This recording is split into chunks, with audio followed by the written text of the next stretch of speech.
Good. Okay, we are going to get started here. Welcome to the UUJEC July webinar debrief of General Assembly. For those of you who are new to our webinars, thank you for joining us. We support individuals and congregations committed to economic justice through resources and partnerships to help UUs live their values in their communities. If you'd like to learn more about us, to join us as members, or to see what resources we have, you can visit our website at uujec.com. First, I'd like to introduce to you our new administrator. He is an insightful UU from the Midwest, a spoken word artist, and all around pretty swell person to know. Welcome to Christopher Sims. Thank you, Rachel. I appreciate that. Thanks, Dick. Yeah, I've enjoyed being a UU for almost 17 years now, and born and raised in the Midwest. Northern Illinois is where I am, and currently born and raised. I first joined the UU Church of Rockford in 2001, and it's been almost 17 years now, almost 17, 18. So I'm currently attending the UU congregation of the Rock Valley in Rockton, just north of Rockford. I've served on the UUA's nominating committee. I've been on drums steering committee and the youth and young adult steering committee. So I have a lot of leadership experience and expertise with drum and the people of color community, as well as national leadership. So I'm thrilled to have the position and looking forward to working with you all. Great. Great. And I just want to interrupt. Christopher and Lucy, you're both backlighted, and so it's very hard to see your face as well and your facial expressions. So if there's any way you can get front lighted, that would help the rest of it. Thank you. Okay. Well, if you have any questions or follow-up information that you'd like to receive, you can reach Christopher at the email address uujec@uujec.com. Our co-chair, Sally Jane Gellert, will be leading our webinar today, and I will be the holder of the mute button. So just to ensure that we're not distracted by any background noise, I may mute some of you, but we'll be able to unmute you when we have a Q&A toward the end of the webinar. If you have any questions, please let me know, and you can do that by using the chat function and also raising your hand, and that's a function of Zoom as well. So let me begin with a reading.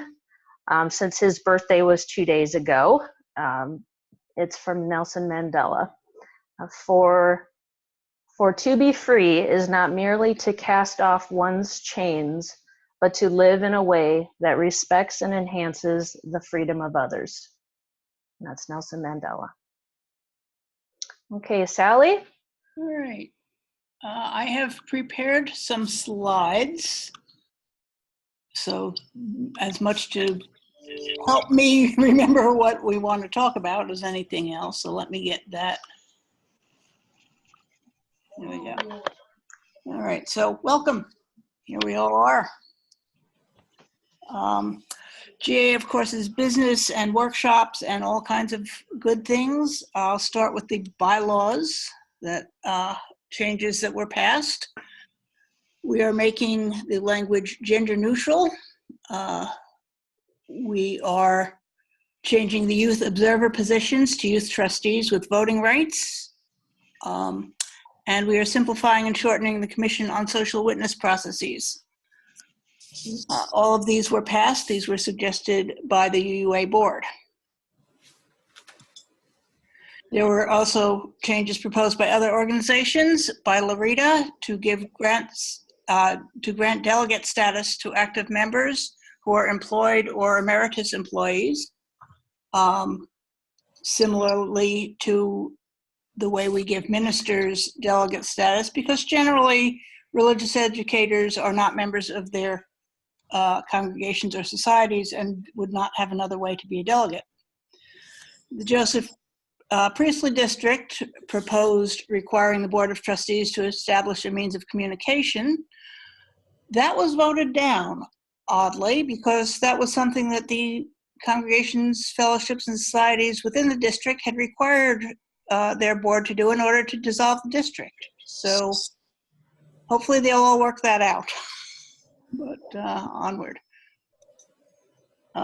We are changing. This change was a second year vote of something that was voted on last year to change the language that says prophetic women and men to prophetic people. Little bit of controversy there, but we were unable to amend that because it was a confirming vote on what we had voted on in 2017 in New Orleans. So then that did pass.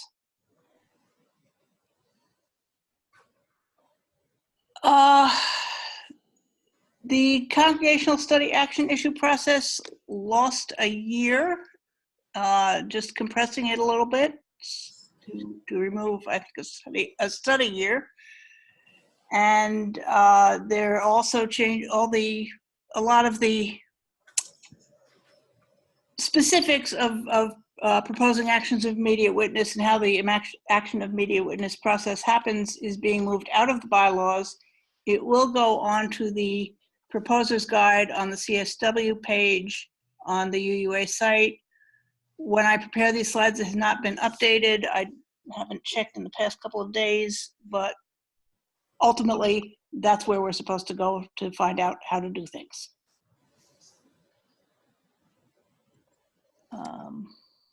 These are the actions of immediate witness that were passed. End family separation and detention of asylum seekers and abolish ICE. We're all related, solidarity now with indigenous water protectors, and dismantle predatory medical care practices in prisons and end prisons for profit. The UUJEC had proposed 2 actions of immediate witness. One is tax the wealthy, not the poor, and the other was join the Poor People's Campaign. We easily got the number of signatures needed to bring it to the floor, but, and the Poor People's Campaign witness did get to the floor, along with a moral response to the March for Our Lives and end Israeli detention of Palestinian children.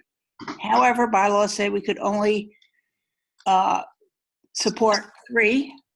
Although there was a resolution read suggesting that all of these things are important, and if one is moved to work on those, do consider those other subjects. There were a number of uncontested elections, including Barb Grieve to the position of co-moderator. Alandria Williams continues as co-moderator. I missed a bylaw because we added the possibility of having co-moderators because the nominating committee was unable to find one person who was willing to take on that whole big project as a volunteer. So they will keep looking, and there will be an election next year in Spokane.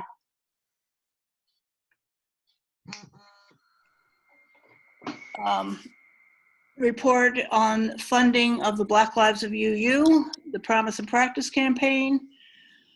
They're a bit past the halfway point in getting that $5.3 million. There's a breakdown there.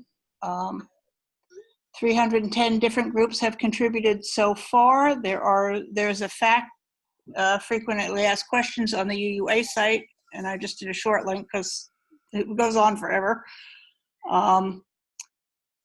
The matching campaign continues. I think the congregation needs $10 per member, self-defined, to qualify for a match, but of course all donations are gratefully accepted. This time we have to get it right. In the 1960s, we kind of failed the Black empowerment contribution, so yet another chance. And that's kind of all the slides I had. Let me get out of this and we can talk. I was on an environmental justice tour that the UU Ministry for Earth organized, and that went through some of the areas that get a lot of diesel emissions from trucks and trains, and as you can imagine, it's generally poor residential areas up by the side of the tracks that suffer those problems. And that we were taken around by a local group who's working on diesel emissions and getting environmental justice. And Christopher and I also went on a segregation tour. Christopher, you want to say a few words about that? Yes, sure. Thanks, Sally. Yeah, that was an amazing tour, and it was very well organized by locals who either live in or near Kansas City. So we took a tour of two different areas in Kansas City, which covered a lot of space, but one of which was an exclusive, pretty much all-white community that was designed to be that way and to remain that way.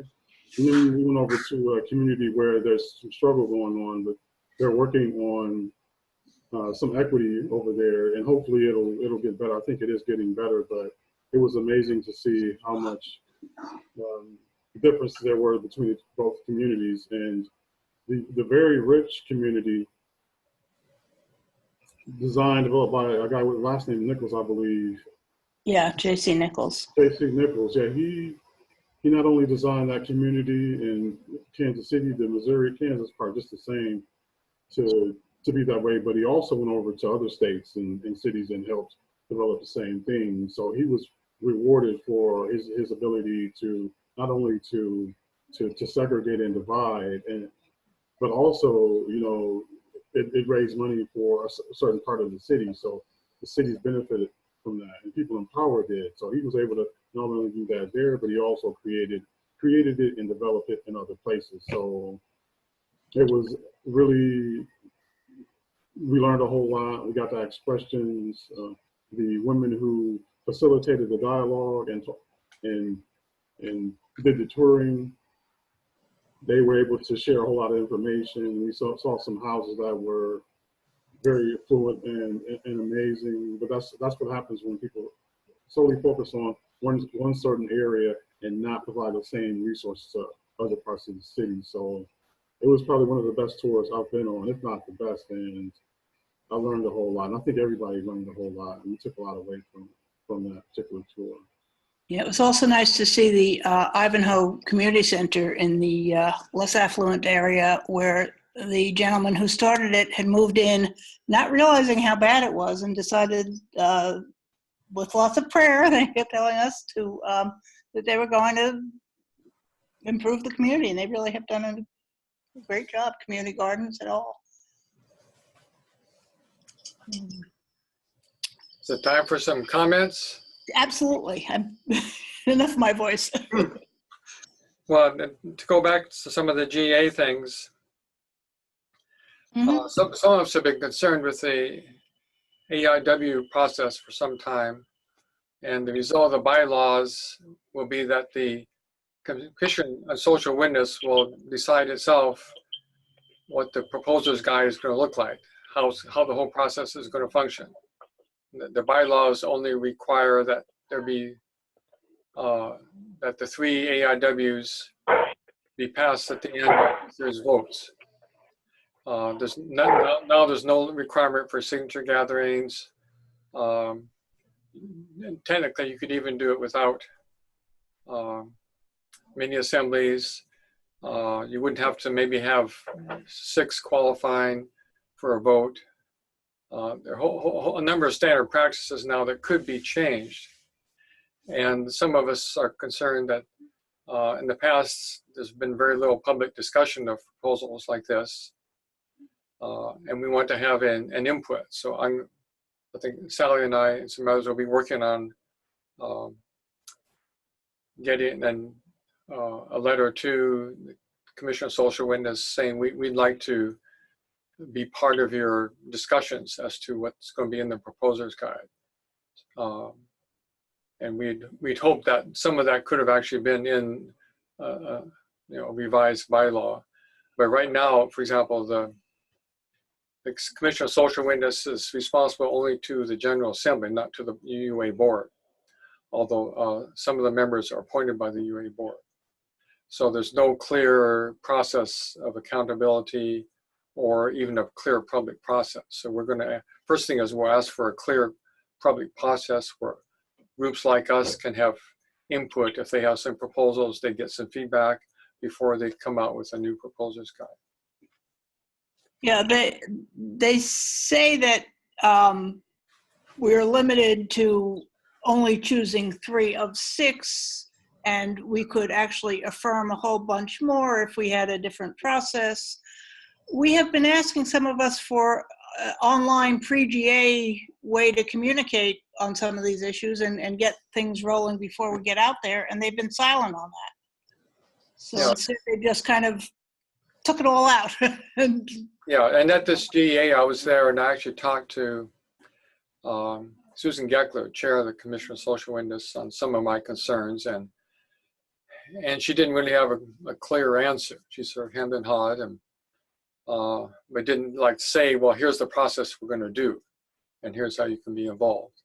And for example, you just mentioned, Sally, right now the Commission on Social Witness narrows down the field from, like in this case, 8 AIWs that had enough signatures to 6, and the delegates vote on the 6. But that's not in the new bylaw that was just passed. The only thing in the new bylaw is the final 3 that must get 2/3 vote. And so a lot could happen there in the way of public input. The other thing that's happened is when the Commission of Social Witness narrows it down from like 8 to 6 or 10 to 6 or whatever, they can do it basically however they want to. And there's been some concern, like this year, our one on tax breaks for the people, not the rich, was one of those that was rejected by the Commission of Social Witness. And I asked, and I got an explanation for that. That was, to put it mildly, a very poor explanation. They said, well, there had been, I think in the last statement of conscience on escalating inequality that we worked on, one of the many, many factors considered in there was taxes. And that was the reason for not putting it into an AIW.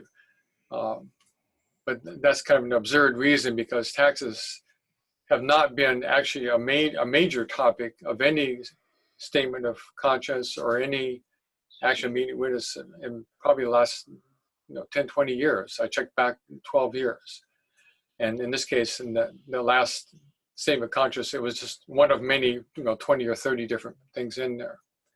So, and this year there were some definite tax issues that came up this year that would have made sense to react to. Yeah, in this case, the whole idea was that Trump had put in what he called tax reform, not really, of course, it really wasn't reform, it was a giveaway to the rich.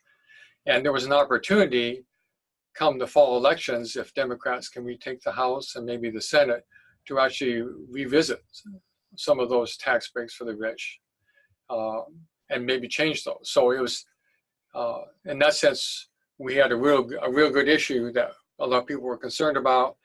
When I was gathering signatures, a great many people were very eager to sign the sheet on that. And we have probably, not guaranteed, but we'll probably have a good chance after the November elections to actually do something. And we had a similar incident like this back in 2009 when there was a proposal, AIW I worked on. It was called Bailout Main Street, not Wall Street. This was after the big Wall Street bailouts. And again, the Commission on Social Witness itself rejected it. It wasn't the GA. It was Commission on Social Witness. Again, I talked to the chair, David May, at that time. And again, he couldn't give me solid reasons. He just kind of picked a few little things, the wording, interpretation, nothing very concrete. So one of the inputs I want to have the Commission on Social Witness is, if there's going to be any process like this, there needs to be a lot more transparency as to how these decisions are made, as to which ones are actually going to be voted on and which won't be voted on. And one of the proposals I gave to Susan Gellert is that with all our modern internet technology, we could actually have a straw poll. We could have a poll open just for maybe 4 hours Friday afternoon after all the AIWs had come in, and let all the delegates who are interested, rank a bunch of these that are on that they would like to see on there, and that you could have, it would be just a straw poll, but could at least have provide some information to the Commission on Social Witness. And then if they describe their procedure, for example, if they have an internal voting procedure among themselves, if they actually told us how that vote went and what the considerations were. Mm-hmm. So Dick, I hear you, but I also feel the system is irrevocably damaged.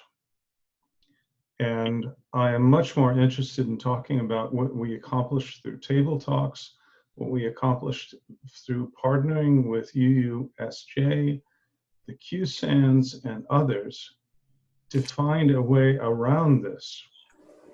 So Christopher and I have had a couple of conversations.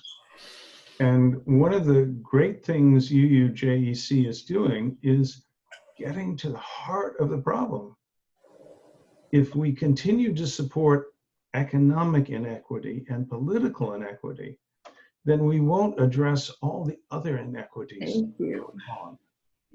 And so in a broader picture here, I'm a lifelong UU. I've been a UU since the 1950s. Actually, I was just a U, not a UU, because it was consolidated back then. But I've been recently reading a whole bunch of material about UUs in class, how the Universalists were much more open, and how the Unitarians were not only classist, but even casteist, in the sense that they were an hereditary organization. People were not allowed in. UUJEC is speaking directly to what I think is a fundamental problem with all our justice efforts. And what I would encourage, what I have been building on for a while, and I saw some success at GA, is UUJEC, UU Ministry for Earth, UUSJ, which is the UUs who are working for social justice in DC. And hell, I even recruited the animal ministry. In the sense that more and more people are seeing this is really a power issue. And the only way we're going to acquire power is through political and economic change. And I'm not waiting for the UUA and the UUSC to wake up. I'm saying UUJEC and some of these other organizations, which we're sometimes on the margin, we need to step up and provide leadership. And Christopher, I see you muted, but step on me if I'm misstating what's possible here. Yeah, I appreciate you mentioning our one-on-one, Earl, and the other dialogue that we have, and to answer Dick, just the same. Being on the Unitarian Universalist nominating committee for 6 years, there was so much complaint about structure and how GA is handled. I've been a part of all of those conversations. A lot of that stuff won't change. A lot of it will remain the same. That's the nature of GA. Some people have tried and are trying, but what Earl has just said in the last 2 or 3 minutes or so is the direction I think we need to head in. Yeah, GA and the structure and the committees, they'll continue to do what they do. They've tried. I don't think a lot of it can be figured out, but as long as we're doing the work on the outer margins of what's going on, like Earl's basically saying, yeah, I think we'll be okay. This is Something. Go ahead. I just want to say I agree with what has just been said. First of all, we have to talk about implementation. It doesn't really matter how many of these you pass if there's no process for bringing them to the congregation, educating people on what they're about, and the ongoing part. Otherwise, it's just this quick statement of, oh, we're all for this. and nothing happens after. It's worse with immediate witness, but it's also true with, excuse me, statements of conscience, that there's not a whole process to take it beyond those first, let's get this passed.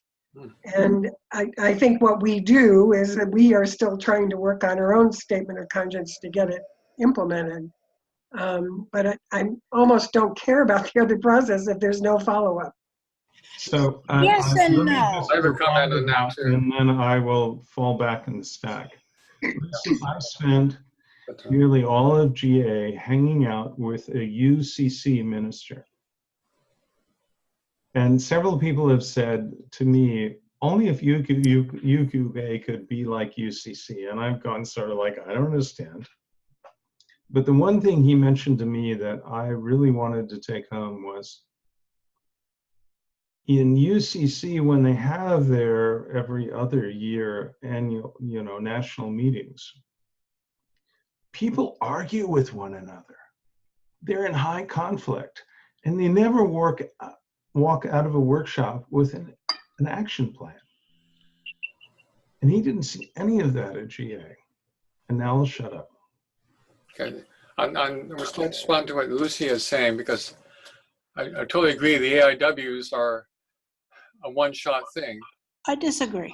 But let me complete Yeah, that. go ahead. And then we have the 4-year, now 3-year study action issue. And but I've seen for a long time the need for a 1-year study action issue without a statement of conscience, which would have some follow-up. So for example, there could be on the UUA website, there could be some volunteers who would be in charge of a blog and discussion where people concerned about that issue could coordinate actions, they could study things together.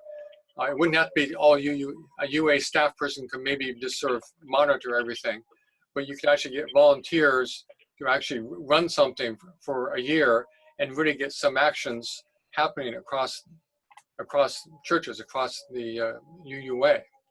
And I think I'd suggest that to Susan Geckler, and she wasn't against it, but neither has she proposed it. And that would require a new bylaw, but it would answer some of Lucy's questions, because right now there's nothing in between the AIW and the CSAI that we have. And the AIWs, they can be used by the UUA to say, oh, we got this passed, but it's used to kind of, and maybe some ministers can use it, but it doesn't really have much, layperson action behind these AIWs once they've been passed. There's no sort of standard follow-up. And the other thing I want to say is that we used to do far better on many of these issues when we had a Washington Office for Justice that Bob Alpern led, and the other people have led. And that required a lot more funding. But the UUA was actually much stronger in many justice issues. It could actually follow up much better on some of these things in the past than they can right now. Maybe right now they can just sign on some letter or coordinate with a few other faith groups, but they can't do a lot of substance. And so to me, one of our biggest issues is long-term justice funding. And I'd like to see like an endowment for UUA for real justice funding that was dedicated to justice funding. That would be something that wouldn't go away with the next financial crisis, and that would go far beyond what USC could. I'd just like to say Are that. we connect? Hello? Is that Lucy? This is Sally. Hello? Yes. Hi, Bob. No, this is Bob here, Bob Alpern. I mentioned his name, right? Right. And I popped up. And just let me interject something. The presence in Washington of a UUA presence, an associational presence, is critical in working with the rest of the interreligious community, because there is a whole Washington Interreligious Staff Council that we were part of, and we participated in active lobbying and active interfaith activities, whether it be delegations, and of course we had the annual national workshop for social justice that brought 100 to 150 UUs for 19 years. And we have had a simulacrum of that, but that doesn't do the kind of lobbying and regular lobbying that was done for 20 years or 25 years that I was there. And that's a great shortcoming in implementing any of these resolutions that we're talking about. When we had general resolutions, we never could get the association, the headquarters, to really implement them in the materials that were circulated to our 1,000 congregations. And very frequently, the officers of the association did not use these resolutions in their public statements throughout the years. And this was a great shortcoming and a great frustration for many of us who worked for social justice and an interfaith connection, because we had the resolutions and we could speak to them on the Hill, but the association itself was not speaking to them throughout the rest of the country and through the mechanism of the congregations and material coming out of Beacon Street. So I just want to hop in and say something. There was just a comment that most UU churches pay no attention to the AIWs. And I have a real fear that that is the case. And I know at my church, a lot of people don't even know about what an AIW is. When I use the word AIW, people say, what is that? And even on the study action issues, congregational study action issues, those of us who know about it are the people who are on the legislative team. So I'm on the UU-PLAM, which in Pennsylvania is the Pennsylvania Legislative Advocacy Network in Pennsylvania. And so the other co-leader in my church who's also on it knows about the congregational study action issue, but a lot of the people never even heard of it. And so even if you do something on that list, unless you have either a group or a minister who's standing at the pulpit and announcing it to people, just somehow it's not catching on. Mm-hmm. I found that. And this is traditional. This is not just a recent development, I'm sorry to say. I first heard about GA after 10 years as a Unitarian Universalist when somebody said, oh, they passed an action of immediate witness on single-payer healthcare. And I went, oh, wow. And I used that in my activism outside UUism. I brought back the Black Lives Matter action of immediate witness to my society, and one of our long-term members went, oh, the UUA is supporting that? Oh, wow. And really spearheaded our racial justice thing and is still our leader on that. So they do have use, but you need a delegate who takes it back. And there's no formal process, and it might be nice to have one. Sally, did you see my suggestion in the thread? The group chat? I think that's why we're missing out on so much opportunities, because we don't send our delegates back home, or folk who even aren't delegates but attend GA back home immediately with something that we can immediately hop into. Yeah. I did not mention, as I went through the slides, because I forgot to make one on it, our annual meeting, which we had on Saturday afternoon, where we had a wonderful local housing activist, Margaret May, speak to us on the housing situation in Kansas City. We gave out our Economic Justice Award to the Evanston congregation, who was so helpful in putting together our conference earlier this year, and to the Jefferson congregation in Golden, Colorado. And to go back to our slides, we did something different this year at GA. One of our business sessions was not the traditional session, but they sent us all to a whole bunch of different rooms to discuss 4 questions. And in a second, I will show you those questions. View slides. There you go. And they did ask that we bring these questions back to our congregations, fellowships, and societies and have more discussions. And I think they're going to focus on these in Spokane next year, or I'm not sure if they want us to send them results of our discussions. But they made a word cloud from the comments that were submitted from the half dozen or so rooms. And these are what people were talking about when they answered those questions.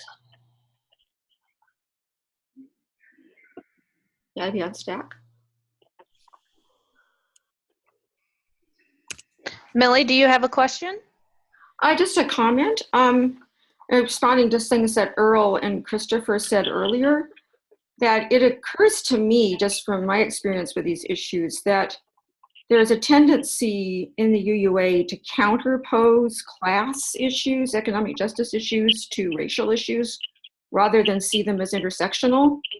And I think that some of the process reflects that also, that such questions raising around economic justice, housing, taxation, and things along that line certainly have a greater impact on people of color than on white people, and certainly on lower income people generally. And yet they tend to be counterposed. And I think, you know, we really need to move toward a collective liberation kind of model that, you know, acknowledges the intersection between these issues. And so I was curious to know, since I was unable to attend GA, whether there was any sense of progress along this line of seeing these issues as more intersectional. Thank you.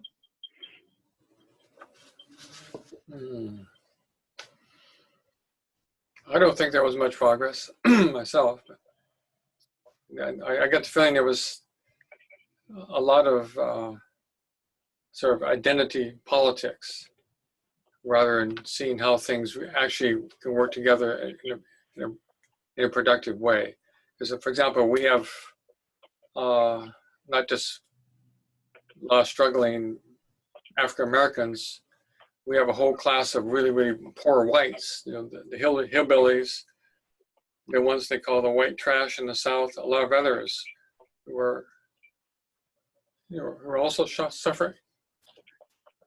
And it seems like sometimes the conversation just absolutely totally ignores like these really poor whites and some of the other poor groups. And instead of looking for the unity of the poor and how, like, the Poor People's Campaign, that's one reason I supported that. Mm-hmm. The Poor People's Campaign is trying to look unity across class lines, but I do not see that happening at GA, unfortunately. In fact, one of the questions, I don't know if Sally, I have for you is, do you know anything about the progress on this proposed 8th principle? No, I don't. It's supposed to concern multicultural and racial issues and things like that. Right. But again, I have some of the same concerns about there. You see, is it really being inclusive of the poorest? So I'm looking for someone to be stacker. And Rachel, I hope you would do that, but I didn't. I raised my hand and I didn't have anyone call upon me, so I'm just going to jump in here. What is a stacker? Stacker, you know, you say, Earl, you're next, Dick, you're after Earl, whatever. You call the sequence of who speaks. You can do that in the chat, or you can just, you know, if I raise my hand, you can point a finger at me and go, okay, and then I'll know I'm next, or I'm the one after next. You can also put that in chat. Because I don't want to talk on top of anyone else, but I really want to speak to what Millie just asked. I thought GA was absolutely wonderful.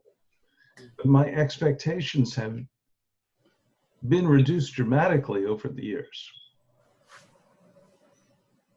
So what I saw happen at GA was for the first time, there was a real dialogue going on between the Ministry for Earth, UUSJ and DC, and UUJEC, and we're beginning to draw in UUA and UUSC as well. And I think we're likely to get funding for both. Oh, good. Because more and more people are seeing that political, economic inequity are foundational to all the other oppressions, and they serve the same purpose. The purpose is to keep anyone who's not in the 10% or the 1% from allying with one another in a way that would overturn the current despotism we live under. And so I see some wonderful things happening. Good. My challenge in all of this is the environment degrades. The future of humanity's survival degrades while we are making progress. So a bunch of people who looked at me as if I had just grown a third eye out of my forehead, or, you know, had some other problem, are finally beginning to listen. But we are still way behind the curve. Curve is the environment is degrading in a terrifying way. And we as UUs will never exercise the power we have until we acknowledge we're part of the 9.9% and how we leverage that power. And Dick is a whole lot smarter than I am. He's working with me on this project. And so is Carl, and so is, you know, a whole bunch of other people I work with, Rachel included. But by bringing our thinking together on what would holistic justice look like for UUs, which is not identical, but compassionate and in allyship with the Poor People's Campaign, and is not identical but allies with the indivisibles. What does that look like for us? That's the question I'm asking right now. And you guys are at the heart of that. And I apologize for talking so long, and now I'll shut up. This is Christopher again, and I wanted to merely approach your questions, your concern. I would say, and not to knock this year's GA, but last year's General Assembly in New Orleans did a lot better job of talking about intersectionality and grouping those things together in ways that we can look at them with clarity, and then with an approach that we can help serve justly those issues. This year, I don't think enough of that took place, and I looked at the programming from the book from beginning to end. I think last year definitely served us better when we approaching intersectionality. I hope that we can stay focused on that, because there are people who are still talking about the intersections of these justice issues and how we can approach them in ways that will better serve all of us. And Earl mentioned some of those organizations, and I would include DRUM as well as Blue, Black Lives Unitarian Universalism. So there are people out there that are still talking about the intersectionality of injustices or justice issues, however you want to look at it. You can find those groups and those people online, especially in groups like the Poor People's Campaign we use for Poor People's Campaign, but with the Poor People's Campaign. There's also UUs against mass incarceration and the new Jim Crow. You can find that kind of discussion there, and other kind of outlying groups that approach those issues. So I think that's a good question. We should stay focused on that.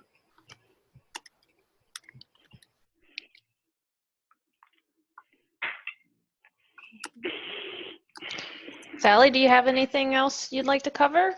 Well, just some info on the future. As soon as I remind myself how to share the screen again. Share screen. wait a minute, why am I don't have a, there it is. Okay, so next year, Spokane, look for information in September for exhibits and proposals and registration and so forth in March. There are our future cities, so we know where we will be. And then a quick plug for our future seminars coming up. Next month, calculating single payer costs, financial industry in September, bail reform in October, and farm worker justice in November. And our contact info. So I want to just offer up two things. One is regarding that list you just came up with. If that's on your website, could you please send all of us a link? The second thing is we had a number of table talks which we did together. The most successful in terms of the number of people who showed up was a indigenous law professor at KU, Kansas University, who not only educated us about environmental injustice and various types of injustice in indigenous lands, but also helped us understand the difference between different tribes, depending upon their size, and also pointed out to us that the highest rape rate in the United States is among indigenous women. It says 50%. And the murder rate is also atrocious. The least participative was one of the ones I did. I had a single person from Missouri, Columbia, Missouri, and yet it was a very, very valuable experience. These are not events that are publicized by the UUA, but if as we plan for this coming year, we are together between UUJEC, UUMFE, UUSJ, we're going to have a much better turnout next year, because this is an opportunity for people to really tell their stories and figure out how to connect with other UUs around the country and how to share the sort of common problems that we're facing, even though they're not identical. So that's what I wanted to jump in here, and with that, I'll stop talking. We also had something new that the GA did this year was have poster sessions. So we got to stand around informally and network with folks. So that was new. And I think your poster was absolutely beautiful. People nearly fell over themselves. Yeah, but nobody told me it was supposed to be horizontal, not vertical. Well, I was just sort of sitting in the background, not pretending to be an expert. And all these people were going, wow, this is very clear. And I said, can I help you? And they would go, no, I'm really looking at this. So absolutely a wonderful job. We also had the networking session one evening where we got together and had some groups network together on this kind of subject, how we can all work together. And that was interesting as well. Excuse me, this is Bob. I'm not online, I'm only on the phone, so I can't see the stacker give any signals. But I wanted to just ask if the UUJEC is considered having a meeting with our relatively new president. In the past, we have had some meetings with prior presidents to inform them about the work of UUJEC and how often it has been neglected. And I just was thinking it might be an appropriate moment to seek an appointment with the new president, a delegation from UUJEC, and perhaps other groups, but at least UUJEC, to sit down with her and give her some insight about what we are about, because often we have been neglected over the years, as anything that has to do with finances in the UUA is often pushed aside with economic issues because of fundraising priorities. But it would be good to sit down with her and have a frank discussion about the work that we do, some of our activities, conferences, and so forth, and perhaps get her more involved as the leader of the association. So I want to say that it's an absolutely wonderful idea. And I encourage that we do it in conjunction with UUMFE and UUSJ, because all of us are trying to get Susan's ear. I've heard, I didn't listen to her entire speech, but number one thing she talked about was racism, and I understand that. The number two thing she talked about was climate justice. She mentioned it at least 3, maybe 4 times in her presidential speech. And it's important to remember that it was she, as the senior minister in Phoenix, that really created the whole conflict with Sheriff Joe, which was partly about immigration, but it was also partly about climate. And everything I've heard, sort of most of it secondhand, is that she will really be a champion for a more inclusive picture about justice.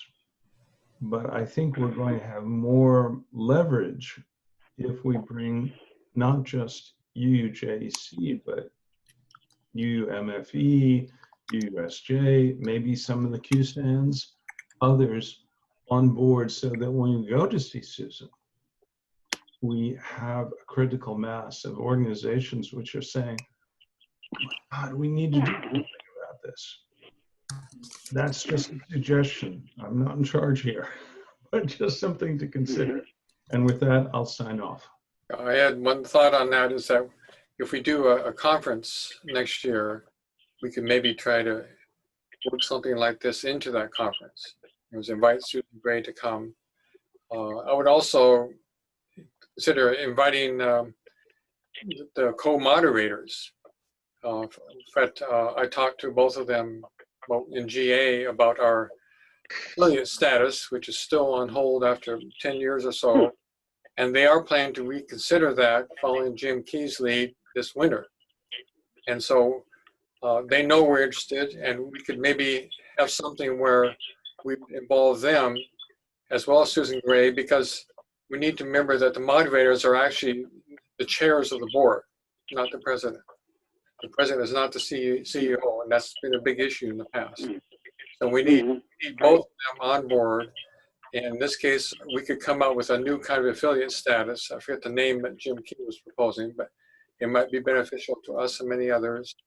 And Susan Gray, I know, also has concerns about economic justice, because I heard her speech last year, and it was strong on that. So I think we can, I think, make progress. But like Bob mentioned, funding is a big issue in the long term, and that's why I really want to see like an endowment fund or something like that, that where something can really happen there.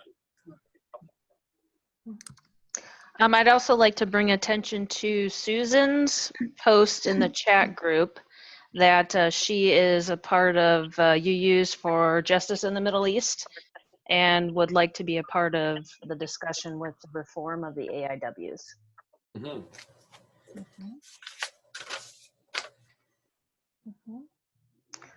Okay, any more questions or discussion? This is Lucy. I would just say, don't spend too much time organizing, getting all these groups together. I think she'd be very happy to talk to people. If you can get 2 or 3 people in the Boston area to go in and see her, my sense of her is, just from having a written conversation with her, is that she's very open, and let's not wait too long. Yes.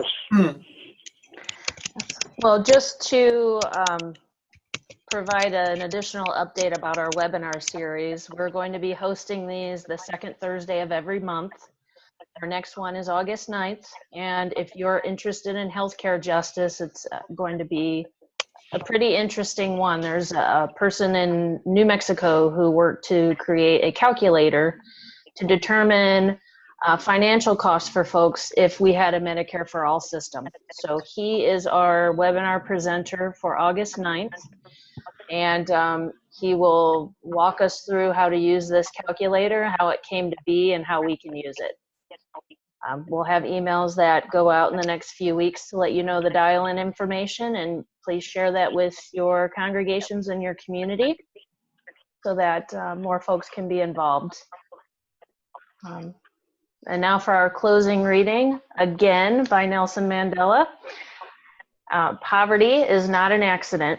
Like slavery and apartheid, it is man-made and can be removed by the actions of human beings. Amen. Yeah. Thank you for joining us, everyone. Thanks all. Thank you. Thanks. Thank you, Rachel, Sally. Stay strong. Thank you.